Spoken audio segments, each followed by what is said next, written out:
Hi, I'm State Senator Joe Markley from Southington, and I wanted to take a moment to talk about a different topic today. I've heard a lot from my constituents over the last couple of days about the admission of Syrian refugees to the United States, and specifically bringing them here to Connecticut. People are very concerned about it, and I share their concerns.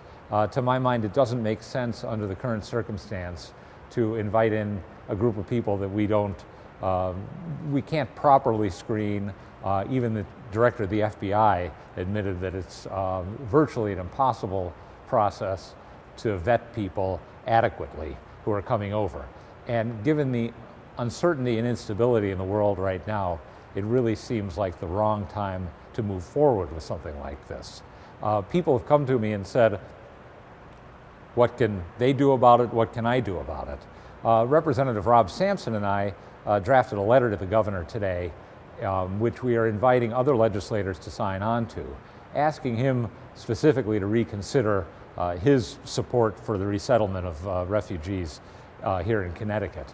And I think that the political pressure, the person who needs to hear from you and from anybody who shares this concern is the governor, who's the only person in a position possibly to prevent it from happening. Over half the governors in America, including Democrats, have declared that they don't think this is a good idea.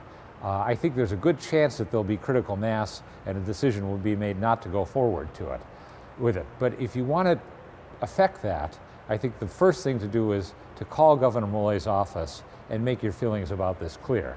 The number for that office is 860-566-4840, 860-566-4840. And let him know, politely but firmly, that this isn't the time to bring more people whose backgrounds we cannot determine, whose intent we can't know, into our country. Public safety has to be our first concern, always has to be our first concern, and that's our first responsibility to the people of Connecticut. Let me mention another issue while I've got you, which is also of considerable concern and importance, which is the special session which has been promised on budget adjustments.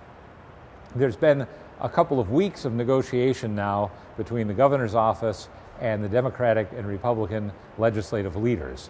The Republicans presented a plan to make cuts in the budget last week. The Democratic legislators came forward with their plan this week. And I think all parties involved have admitted that there's good ideas being presented on all sides. The problem is the clock is ticking.